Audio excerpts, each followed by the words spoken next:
Yesterday, parang, di ba, nagkaroon po ng, dun sa interjection ni Senator Judge Pia Cayetano, and then today, si Senator Judge Robin Padilla. Kumusta po kayo, ma'am, after po nung nangyari po mga incidents involving the two senator judges? Of course, yung mga ganong interjections, that's part of the trial. They are senator judges and they have the prerogative to raise clarificatory questions anytime they want, no? And of course, yun naman kay Senator Pia, I was able to make the necessary manifestation kanina. Hindi ko lang siya masyadong nag-gets agad kahapon because apparently she tried to limit my answer to yes or no only, and I was not given opportunity to explain. And that is why I really tried na ma-manifest kanina to put it on record. At yun na may paulit-ulit na rin sinasabi ng presiding officer during the entire presentation of NBI Director Melvin Matibag na yung affidavit ni Las Cañas ay present. Wait, this is merits. This is merits. The affidavit was presented to prove only what happened in the investigation and not for anything else. So, as to whether it is notarized or hindi, it should not be an issue. But how did you feel, ma'am? Did you feel na medyo off po yun or nabastos po ba kayo or nalimitahan? Paano po I feel deprived. Deprived of the opportunity to explain, no? And that is why kanina nung tinatanong ako ni Senator Robin, I cannot answer without qualifying.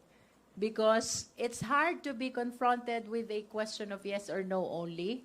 Because it's important that you give context to your yes or to your no. Okay, last question na lang po. Sabi niyo po kanina, you presented the powerful witnesses kahit natatatlo lang po sila. So, would you say, ma'am, na nag-suffice po yung tatlo na yon kahit na winidraw na po yung naunang anim? Kumbaga, sabi niyo nga po kanina, kompleto na yung sa grave threat. So, hindi na talaga kinailangan dahil sapat na yung tatlo po na ito. That is why I said, instead of doing the direct, the prosecution finds it unnecessary to conduct the redirect examination.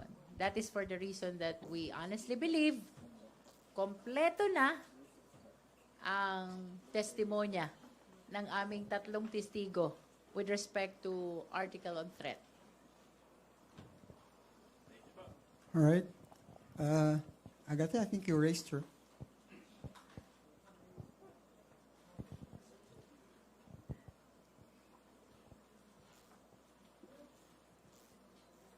Hello po.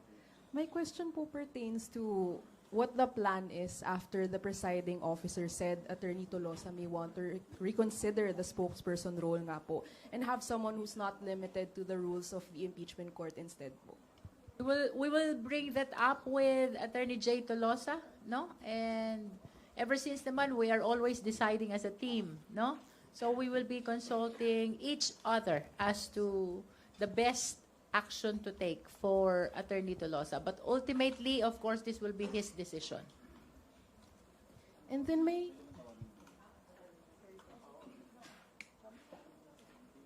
The question was posed not only for consideration of the prosecution but also for the defense, no? Because same situation si Attorney Poa, who also is a who was also a defense lawyer and at the same time a spokesperson. So, as our chair and lead public prosec has always said, all decisions of the prosecution, whether it be public or private, is always consultative, collegial and consensual. So pag-uusapan pa natin yan. And then regarding naman po specifically yung comment ni Senator Padilla na sana daw hindi one-sided yung prosecution daw po. Ano po yung reaction doon since parang umingay po sa loob ng session hall when that was said? Well, with all due respect kay Senator Judge Robin Padilla, no? Apparently, this impeachment trial is adversarial. Maliwanag yun. Kaya merong prosecution is to establish the case. Kaya may defense is to defend the innocence of the respondent, no? So, it is very much anticipated that the prosecution is biased towards presenting the case, presenting the evidence, no? Siguro mas nakakapagtaka pag naging neutral ang prosecution. At lalong nakakapagtaka kung i-defend namin yung respondent, no? So, I think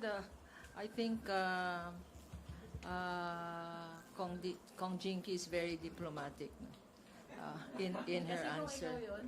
Kasi ako, maginoo pero medyo bastos tayo. No? But I've always said that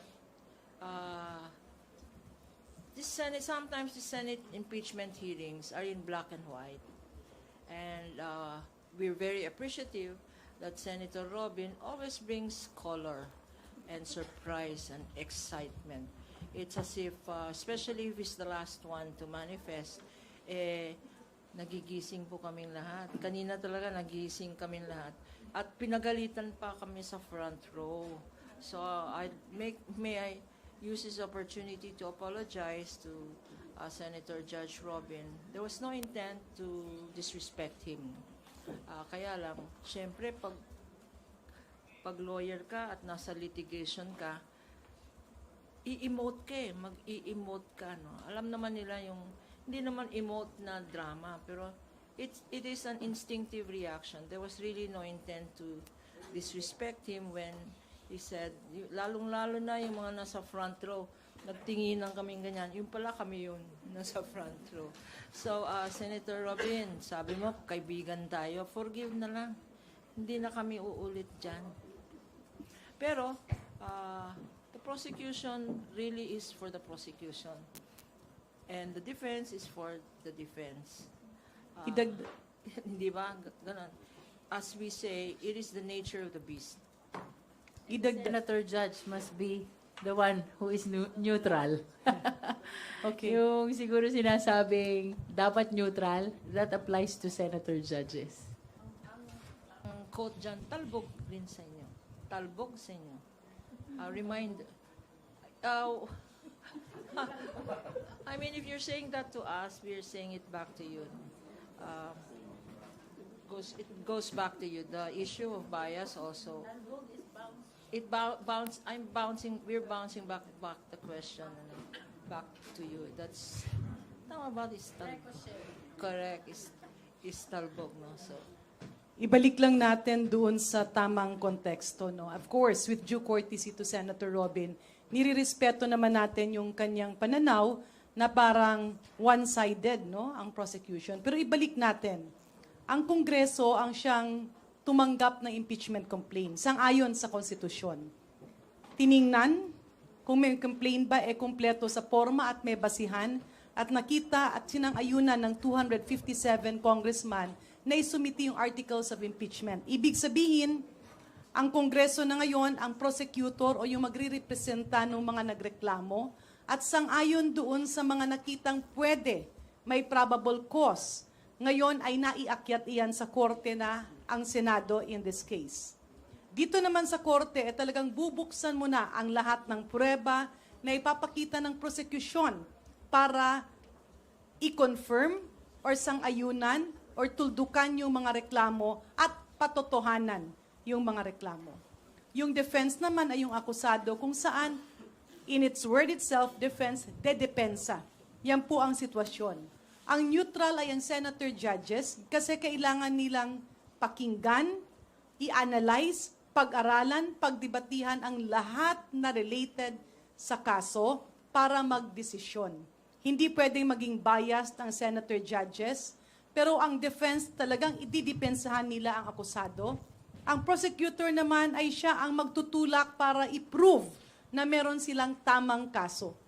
Yan po ang sitwasyon. Siguro, baka nasobrahan ng galing, no, ng ating mga prosecutors, kakibat ang ating private volunteer prosecutors.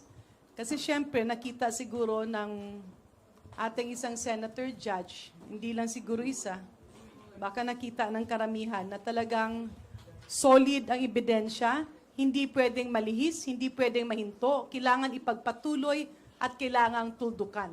Kaya nirerespeto namin si Senator Robin Padilla, pero ibalik natin, ano ba ang nararapat, ano ang dapat at saan ito patungo?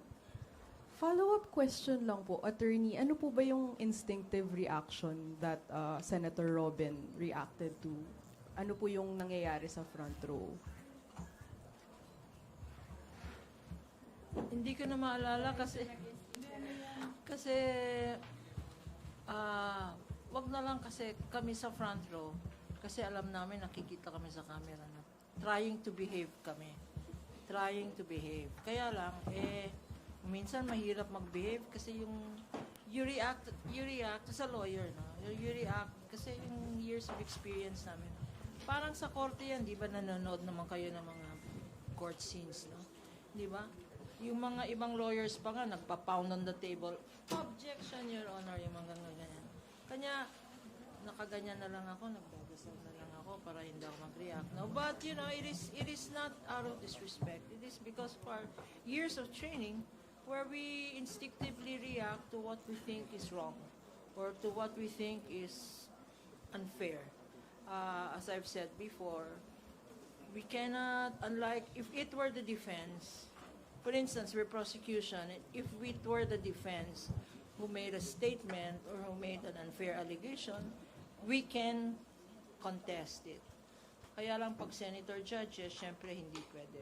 So, and that is why sometimes our reaction is more visual than vocal.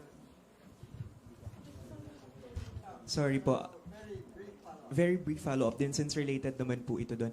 I'd like to address this question po to Attorney Lorna Kapunan kasi you've been in the legal practice po no for almost 5 decades.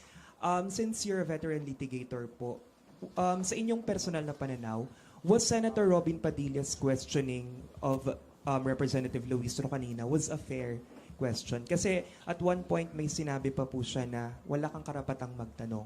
Patas po ba yun? Balanse po ba yun para sa isang normal na court procedure? Alam mo, the problem with us lawyers, no? It was a request for clarification. Yes.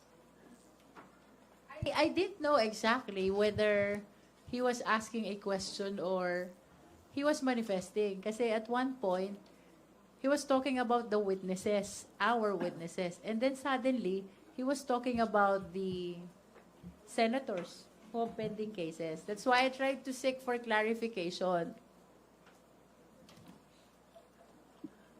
Patas po ba yun, Attorney Kapunan? Let me just say this, no, as a general strategy, no. Alam nyo, sabi namin ng mga lawyers, if you are weak on the facts, argue on the laws. If you're weak on the facts and the law, go against the person. So, ang nangyayari po ngayon, sana, if there is a perception that we're very strong on the facts. That's why nagsishift sila sa law. But now that it seems that there's also weakness in the law, nagsishift na ang defense sa personalities, no?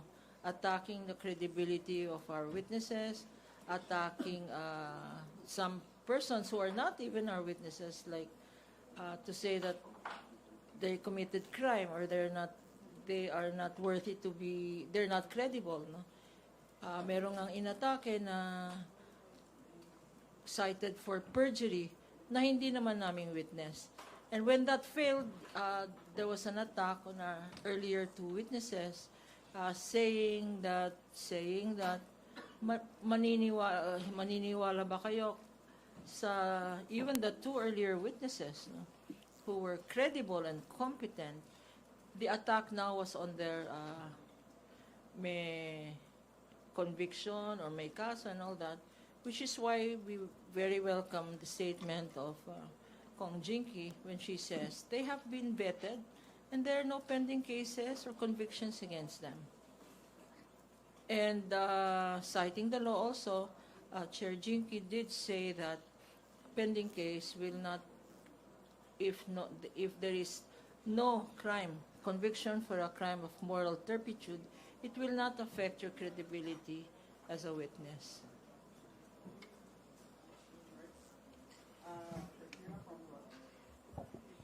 Good evening po, ma'ams.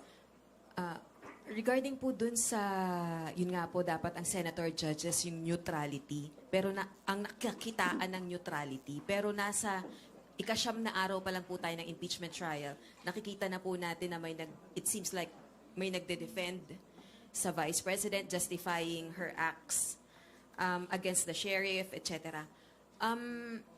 Can we say at this point in time, mas difficult ma-attain yung conviction against the Vice President because of these biases na nakikita na po sa senator judges? Yeah. Personally, I don't think so. Kanya-kanyang style yan eh. Minsan, ginagawa ng isang judge yan para hindi siya mabasa. At yung mga katanungan naman nila, it can always be geared towards meron silang gustong i-attain or pwede rin na kunyari, hindi nila alam.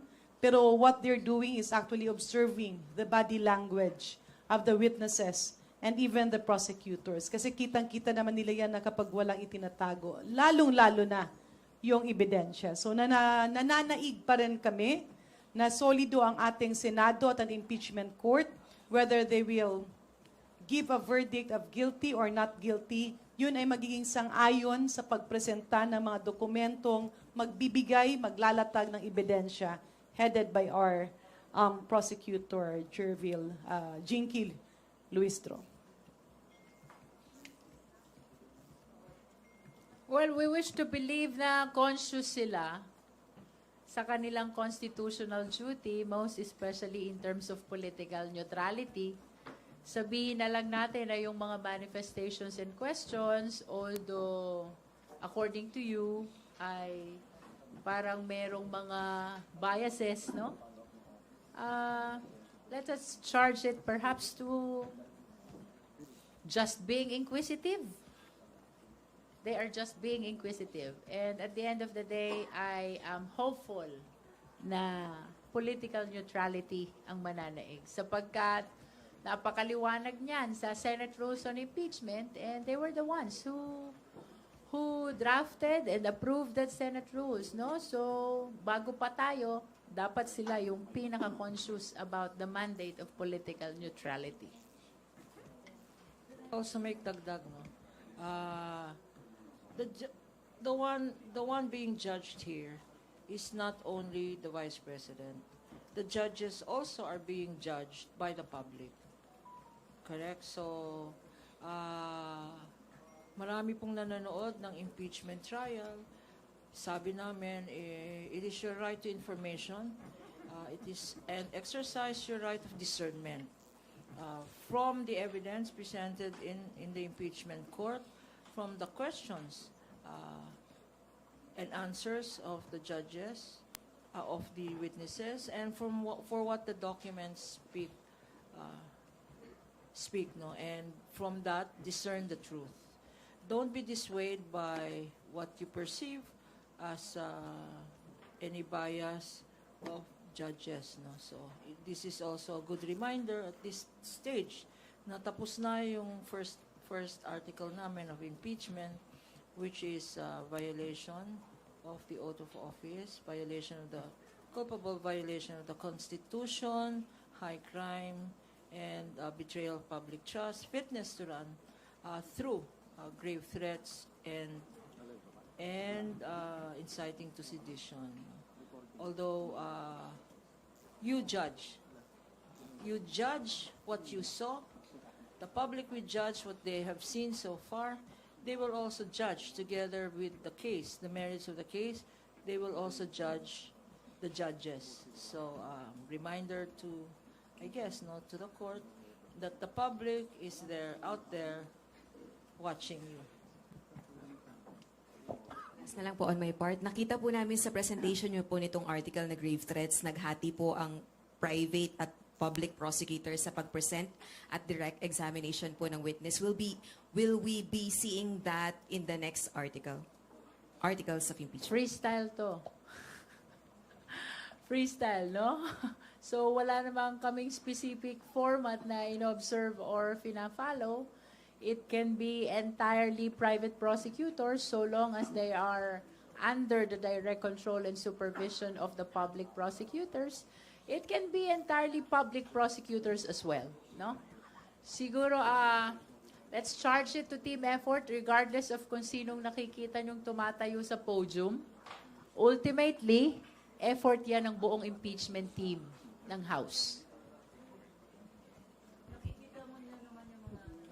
Kagaya kanina, no, you saw it in action when Chairman Jinky asked for a 5-minute recess. And you saw how she consulted both the public and the private prosecutors on whether to proceed with redirect examination. So that is consultation, that is team effort in action. Is that it, Rosalie? Okay, let's hear now from Dwight. Hello po. Good afternoon po. Ngayon pong tapos na po yung presentation of Article 4. If the voting takes place today on Article 4, how confident is the prosecution that you would get a conviction for this article?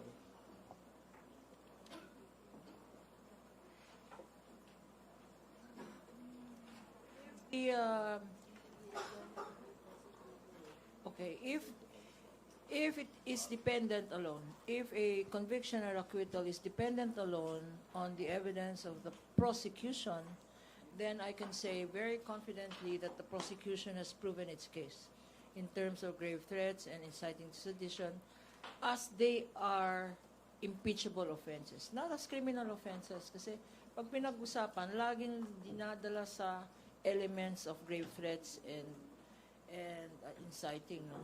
Hindi po, not as criminal cases, at violation of her oath of office, of her trust. No? So if it were only dependent on the prosecution's evidence, I think I'm certain of a conviction. But let us wait to hear. What is the defense? No? What is the defense of the defense? Kasi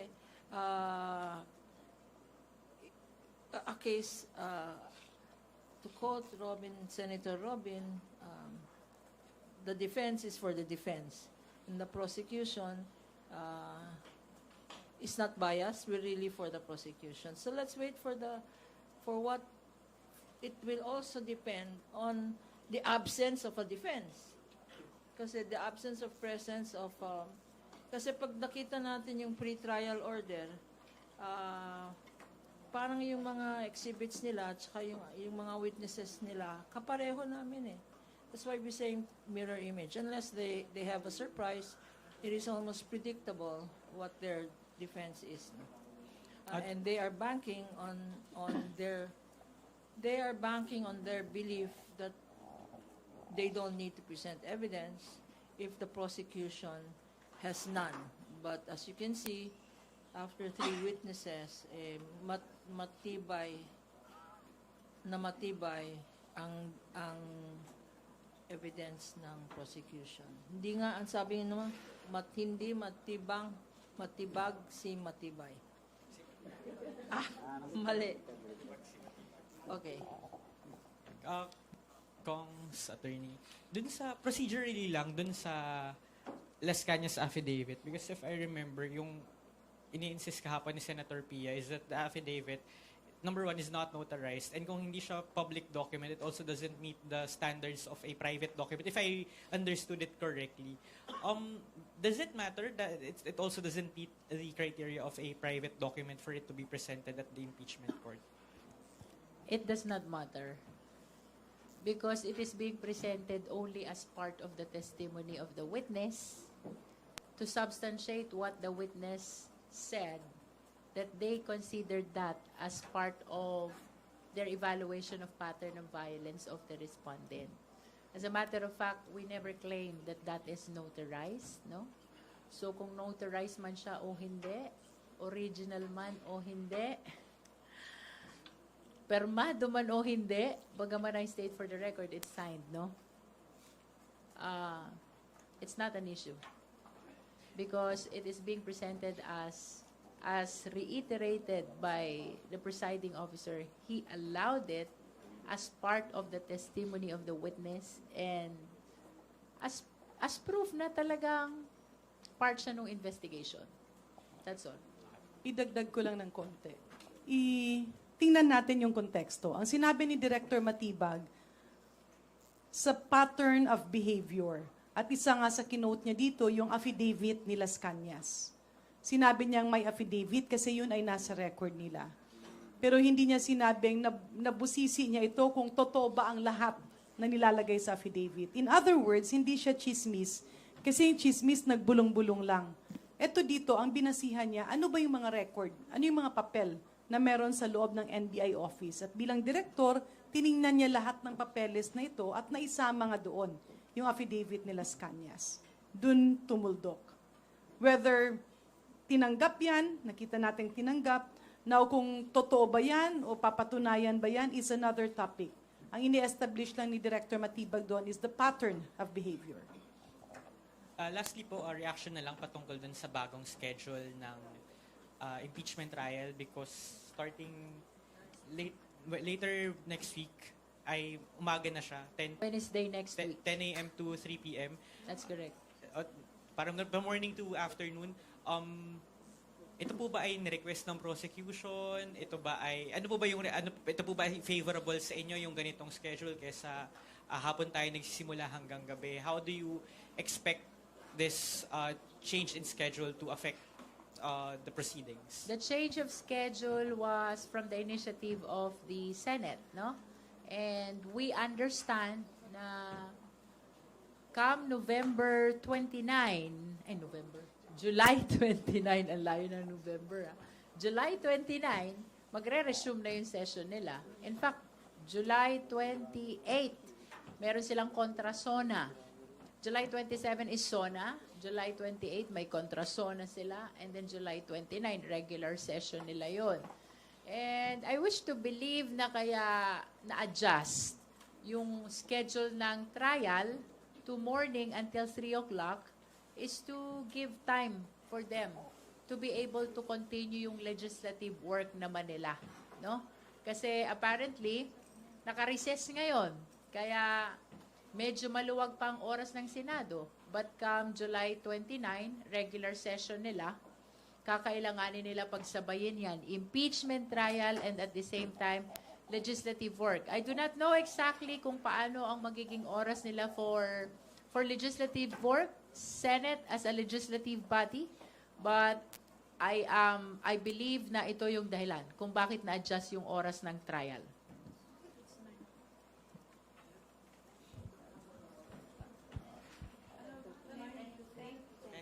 Ten to 3 with lunch break. Parang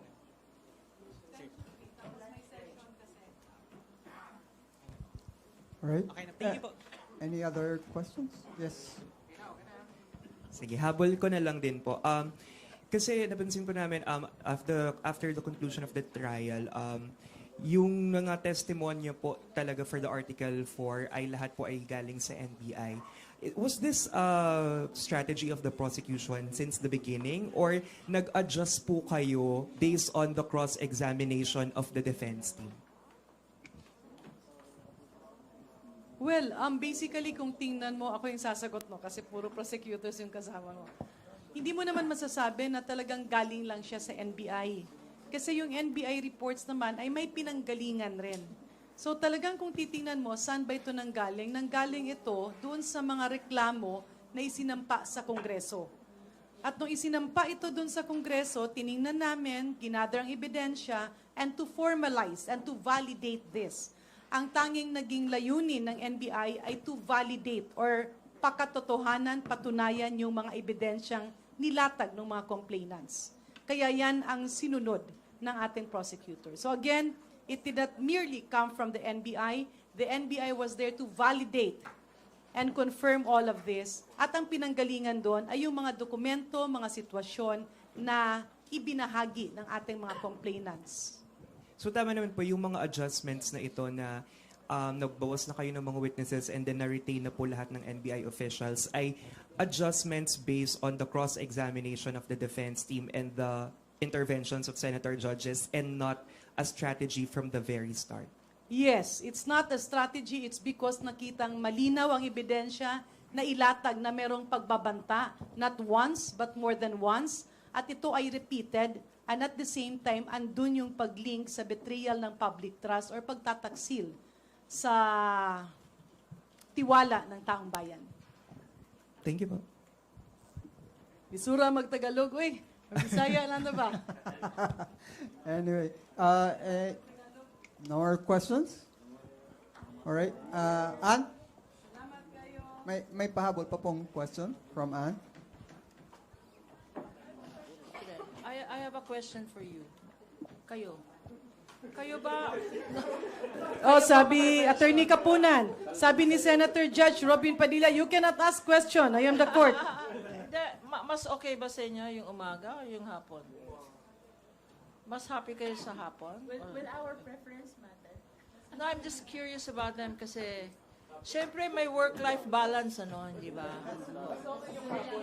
Mas gusto niyo ng hapon or umaga? Pagka umaga, ibig sabihin mag-monitor pa kami ng session ng House.